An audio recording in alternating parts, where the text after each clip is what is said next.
అండి, అందరూ ఎలా ఉన్నారు? బొంబాయి చట్నీ తయారు చేయ విధానం చెప్తున్నాను చూడండి.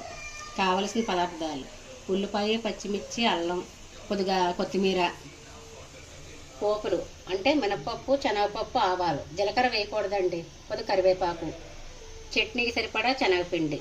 ముందుగా స్టవ్ ఆన్ చేసుకోండి. చట్నీకి తగ్గ శనగపిండి అంటే నేను పెద్ద స్పూన్తో 3 స్పూన్లు వేసుకున్నానండి. ఇది ఒక 4-5 వస్తుందండి చట్నీ. ముందుగా పెనం పెట్టుకొని 2 స్పూన్ల ఆయిల్ వేసుకోండి. నూనె కాగాక పోపు వేయాలి.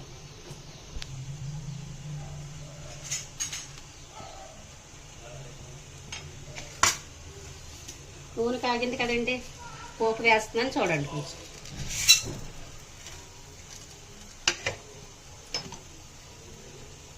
చూడండి, శనగపిండిలోని వాటర్ వేసి నానబెట్టేయండి. ఇలా కొంచెం వాటర్ వేసి నానబెడితే లోపల అది నానుతూ ఉంటుంది అన్నమాట.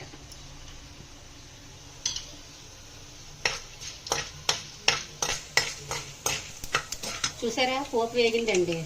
ఇప్పుడు ఉల్లిపాయ, పచ్చిమిర్చి, అల్లం వేసేయండి. అల్లం ఇలా సన్నగా తరుక్కుంటే మీకు బాగా చట్నీకి వెళ్తారు.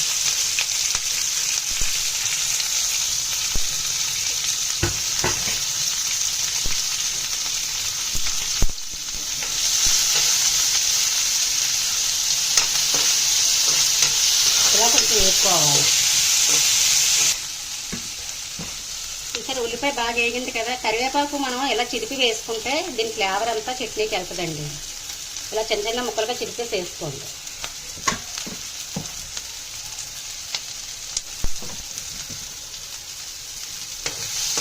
మళ్ళీ బాగా కలుపుకోండి. సిమ్లో పెట్టి ఒక 5 నిమిషాలు కలుపుకోండి. ఇలాగా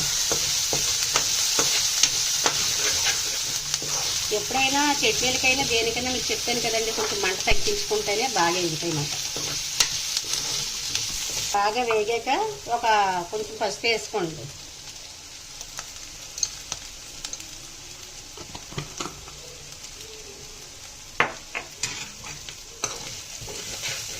దేనికైనా పసుపు మాత్రం కంపల్సరీ అండి. ఈ పసుపు మన ఆరోగ్యానికి కూడా చాలా మంచిది కదా. చూసారా, బాగా వేగిపోయింది కదా. ఇప్పుడు ఇందులో ఒక 1/2 గ్లాస్ వాటర్ వేసుకోండి. చూసారా, 1/2 గ్లాస్ వేసాను, సరిపోలేదు. అప్పుడు ఇంకో 1/2 గ్లాస్ కూడా మనం వేసుకోవాలి.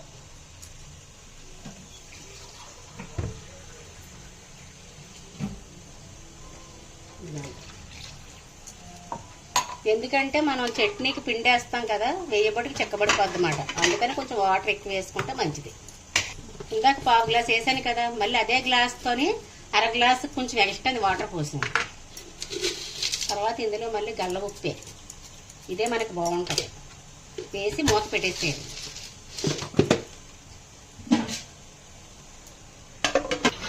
ఇదిగోండి, వాటర్ బాగా మరిగిందండి. పిండి ఇలా కలుపుకోవాలి. చక్కగా కలుపుకొని ఇందులో వేసేయండి. చూసారా, చిక్కబడిపోతే మాత్రం కొంచెం వాటర్ వేసి మళ్ళీ వేసుకోండి. ఇలా బాగా కలుపుకొని ఈ కొత్తిమీర వేసుకొని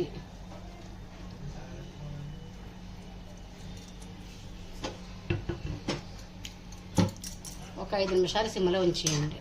ఈ ఫ్లేవర్ కూడా చట్నీలోకి మనకు బాగా దిగుద్ది. తర్వాత ఒక పెద్ద నిమ్మకాయ తీసుకొని ఇందులో పిండేసుకోవడమే.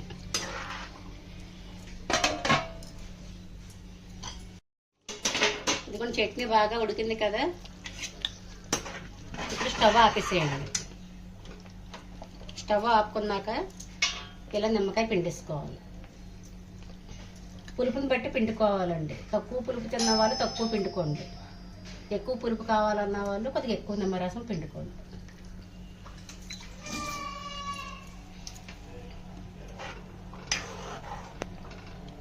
అంతేనండి, బొంబాయి చట్నీ రెడీ.